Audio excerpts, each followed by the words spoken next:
about the incident at Harlow. I'll introduce you to our Assistant Chief Constable, Gary Boatridge, who's overall in charge of our Serious Crime Directorate, and who explains to you the next course of events. And at the end of the conference, I'll be taking questions through the panel here to help as much as we can. Okay, thank you. Okay, good afternoon everybody. I hope everyone's ready to go. As was stated, my name's Gary Boatridge. I'm an Assistant Chief Constable with the Essex and Kent Serious Crime Directorate, and I'm leading this inquiry. To my right is Chief Superintendent Collison, who is the District Commander for the Harlow area. And to my left is Detective Superintendent Rob Vincent, who is the Senior Investigating Officer for this matter. Firstly, thank you all for attending this press briefing this afternoon. In the history of Essex Police, seldom has there been an incident of this gravity in which 5 people, 4 of them children, have lost their lives. May I take this opportunity to extend my sincere sympathies and those of Essex Police to the family and friends of Dr Abdul Shakur, who today has lost his wife, Sabah Usmani, aged 44, a qualified doctor, and children, daughter Hira, aged 12, sons Sahib, 11, Munib, 9, and Rayhan, 6. Their other daughter, Maheen, aged 3, nearly 4, is critical in Broomfield Hospital Specialist Burns Unit in Chelmsford. I would like to stress that the father of these children was in the property at the time and fought hard to save his family in appalling conditions. He is being treated for severe smoke inhalation in the intensive care unit at Princess Alexandra Hospital, Harlow. He is being supported by specially trained family liaison officers and, as you would expect, is in severe shock. Our work with Dr Shakur to establish some of the facts of this case will inevitably take time because of the emotional trauma he has suffered at the loss of his family. His condition is described as stable. With the tragic nature of this incident at the forefront of our minds, I pledge to use whatever resources are necessary to find out exactly what has happened and, if appropriate, bring those responsible to justice. To that end, I can tell you that we have launched a major crime investigation to determine the facts surrounding this tragedy and would appeal for anyone with information to make contact with us. We do believe the answers to this inquiry could lie within the local community of Harlow, who we are encouraging to come forward and speak with us. We fully appreciate the local community will be devastated by what has happened. You never expect such a catastrophic incident to occur in your neighbourhood. In terms of timings, and to clarify the course of events, around 01:48 hours this morning, police were called to Barnmead, Harlow by Essex Fire and Rescue following the report of a house fire and persons trapped. Upon arrival, the emergency services were confronted by an end-of-terrace residential property which was well ablaze. In addition, a Ford Focus car was on fire. This car belongs to a resident in Barnmead, Harlow, and was located some distance from the house fire. To clarify, this vehicle is not connected to Dr Shakur or any member of his family. On arrival, Dr Shakur was outside the premises and his family remained within the property. Fire and Rescue commenced a rescue operation of the 5 children and an adult female. All those recovered from the scene were given initial first aid at the roadside and then taken to Princess Alexandra Hospital in Harlow. Our investigation teams were then mobilised and, based at Harlow, will be working round the clock to establish what has happened. To support of what can only be described as an isolated incident, we have deployed the mobile police station to Barnmead, near the location of the incident, which will be open around the clock. Either sharing information or talking about a concern, everyone is welcome to speak with officers. We have some initial background information about the Shakur family that we can now share. They moved to Harlow in 2011, having travelled from Pakistan to the United Kingdom in 2009. Dr Shakur works at Princess Alexandra Hospital in Harlow. His wife was not working, but looking after their children. They are a Muslim family, and as part of our response work, we are liaising with local community leaders to give as much support as we can at this stage. Despite sustaining smoke inhalation injuries, Dr Shakur is desperate to support the police investigation. Over the next few days, our investigation will gain pace, and the results of forensic examinations will help direct our inquiries. What is clear at this stage that this could potentially be a long-running scene investigation which will no doubt disrupt the local community. Given the nature of our investigation, we are confident local residents will be understanding, and we thank you in advance for your support. Further updates will be shared with the community and the media directly via officers on the street, our website and news information channels. Thank you. Does anybody have any questions? Yes, please. Thank you, from Press Association.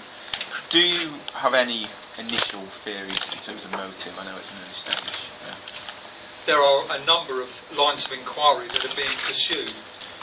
The most fundamental issue here is to get at the truth. And one of the key lines of inquiry is forensic examination of the scenes that are involved. We currently have deployed scientists and specialists to undertake this work and are awaiting feedback from them. Yes, please. You said that you believe the answer lies within the local community. Do you think that's the local Islamic community? I said I believe the answer could lie within the local community. We have absolutely no information or evidence or intelligence to suggest that this is in any way linked to a minority ethnic community in that area. But we are speaking with the local Muslim community to see if there is any other information or intelligence that may be relevant. Come back one more. Do you think this could have any racist link? That they were targeted because they were Muslim or because they were Asian? There is no information to suggest that at this stage. Yes, please.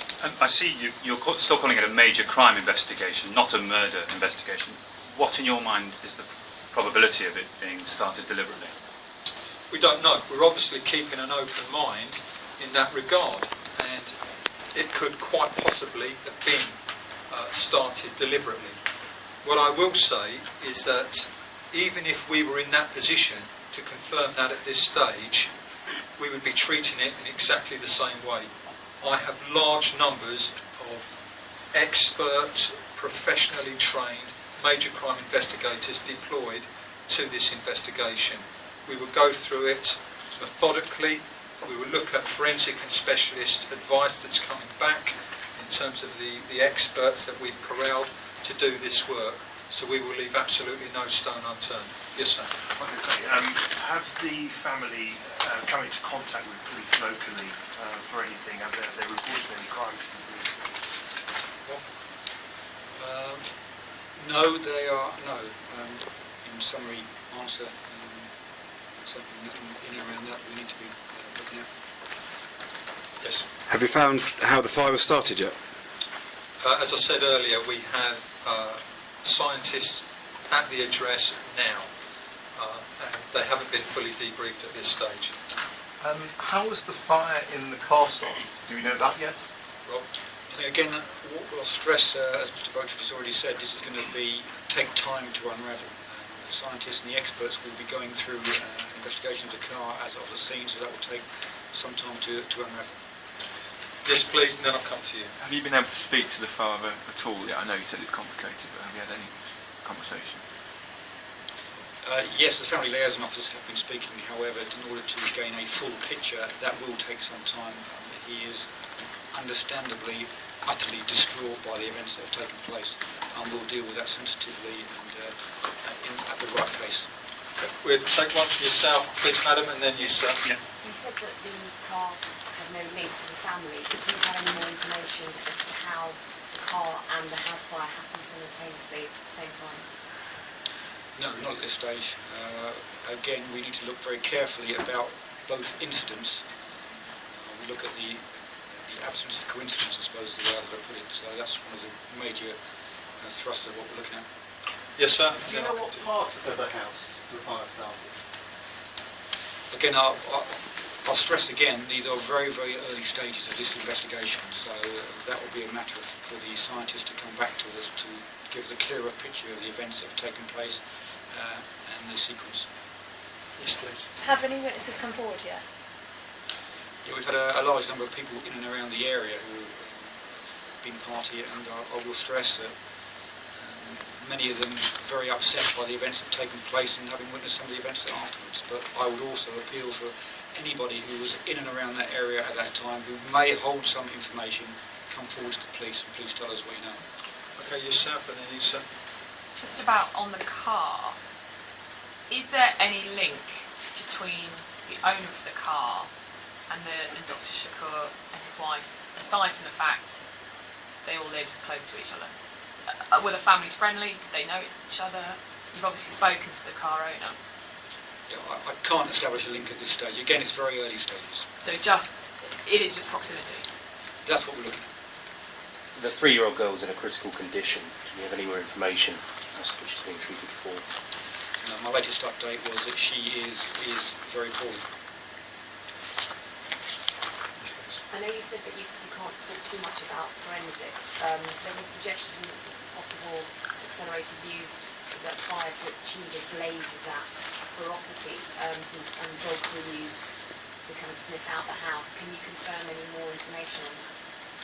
Again, that's why we call down the experts and the scientists to the scene who will go through it methodically and then come back to us and report back what their findings are. Yeah, I believe you said when the emergency services came that Dr Shakur was outside the house by that point. How did he escape the property? Do you know that? These details will come out hopefully when we get to speak to him in some more detail. Again, he's extremely distressed and we need to handle that extremely carefully. That's why we deployed the trained family liaison officers to work with him and draw a bigger picture. Yes, sir, then yourself. Did any of the witnesses that you've spoken to see anyone running away from the scene or a vehicle leaving the scene? What we have are indications of people who were in and around the area at the time. So again, this will be pieced together during the course of this evening and as the investigation unfolds.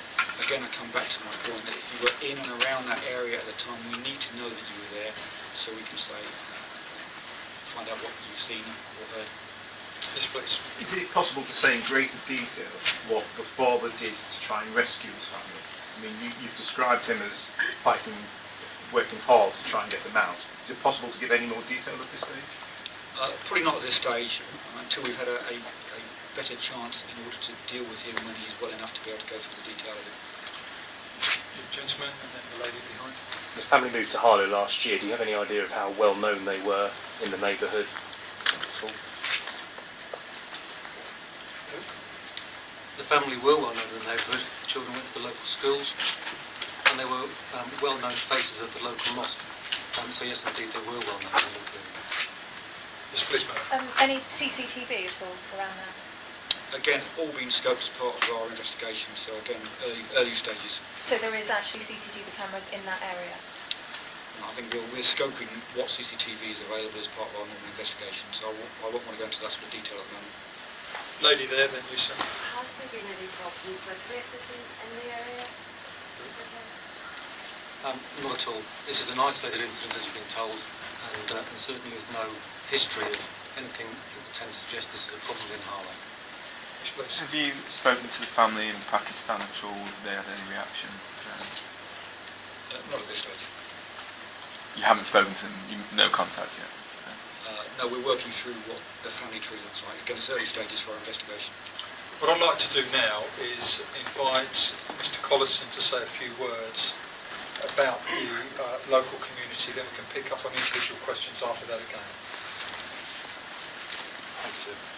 In response to this tragic event, we have already stepped up significantly the number of patrols in and around the Harlow area. This includes both police officers, police community support officers, and as you've already heard, the mobile police station. We're working very closely with the community, which is close-knit, and utilising the strong links we have with the community and our partners. We have linked very closely to the school, the local authority, and the Harlow Islamic Centre, as I mentioned earlier on.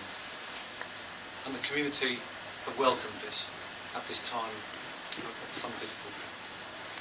I'd like to also stress that Harlow is a safe place. We are working very closely with the community, and it's my priority at the moment to ensure that everybody in and around the Harlow area feels safe at this difficult time. And finally, I'd like to just endorse the appeal for witnesses and information. I firmly believe that given that Harlow is, as I've said, a close-knit community and cares about itself, that the answers to this tragic circumstance lie within the community.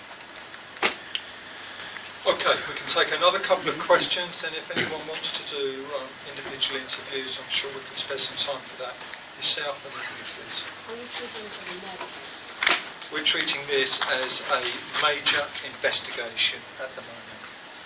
The reality of the matter is we do not yet know what has caused that fire or the fire in the vehicle.